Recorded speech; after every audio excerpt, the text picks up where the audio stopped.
paper usually belongs to a major research exist in which we are so Hello.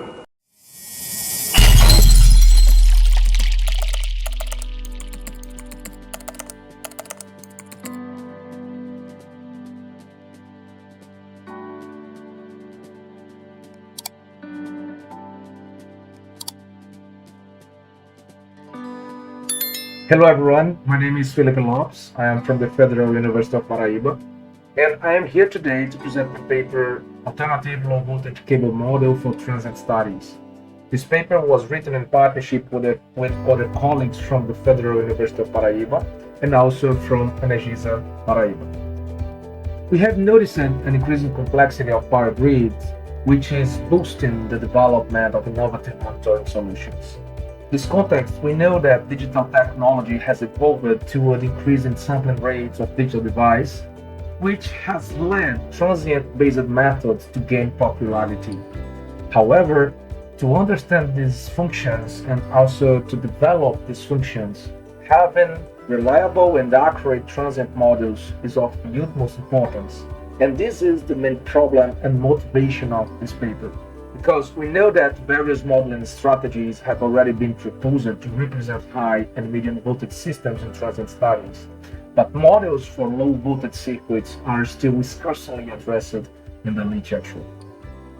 Going deeper into the challenge addressed in this paper, we know that usually it is a complicated task for many professionals to model low voltage conductors in transient studies, because this task usually requires detailed cable geometry and information on soil features.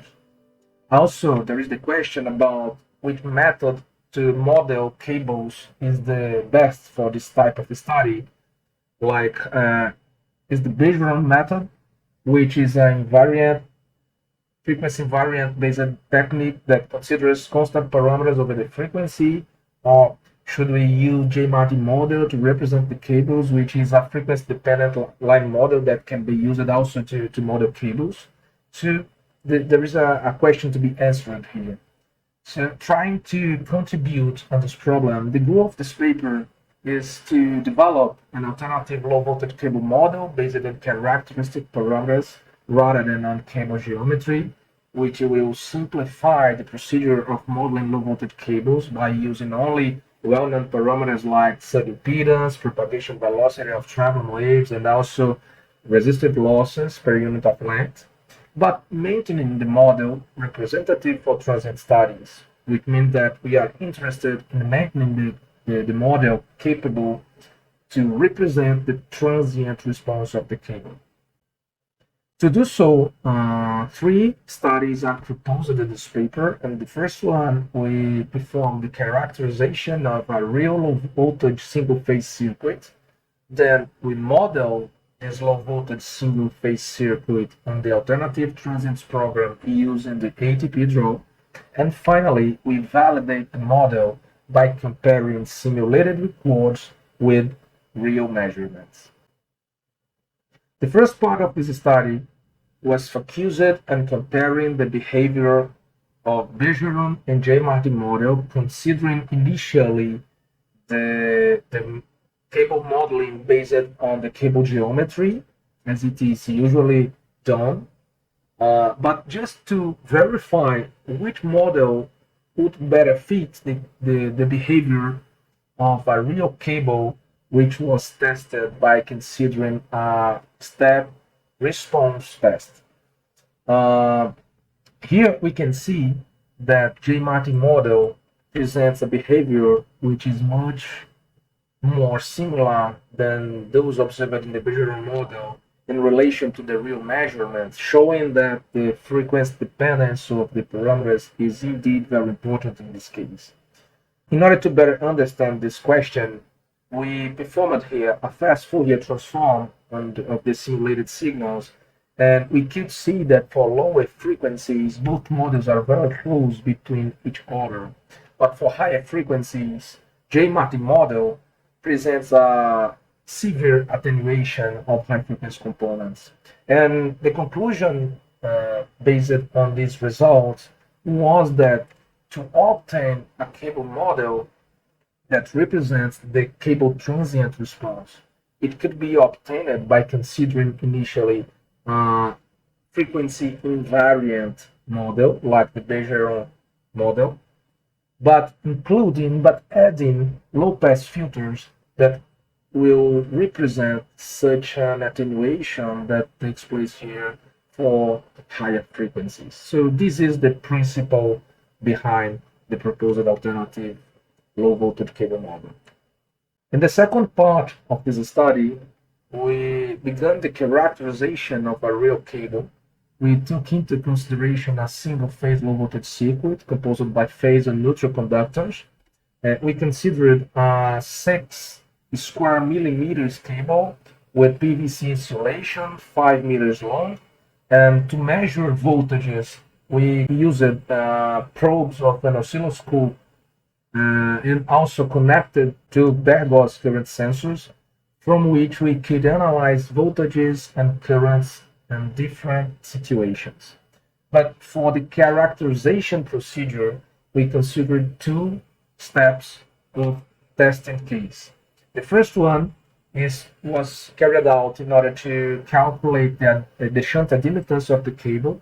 Basically, we considered current measurements and voltage measurements from the local terminal of the cable, and we applied based on a signal generator signals at 500 kilohertz, because we found that this frequency would be suitable and could be measured by the sensors used in this test.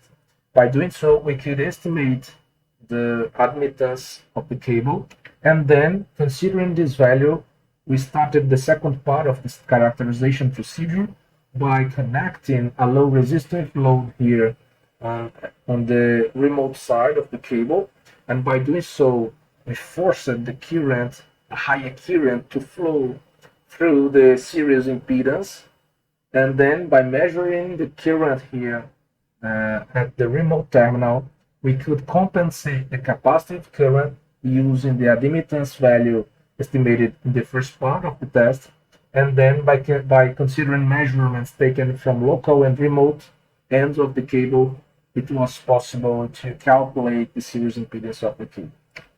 Here we show the obtained results for these tests, where we present the magnitude and angle calculated for the admittance and for the impedance. And by using this information, we were able to calculate the propagation velocity.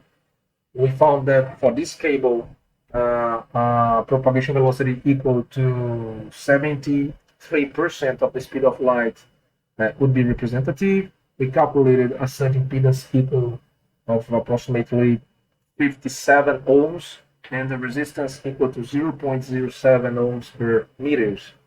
These parameters were then used to configure a frequency invariant line model in ATP, which is the Clark's model, which is based on the Bergeron technique to model frequency invariant lines in transient studies.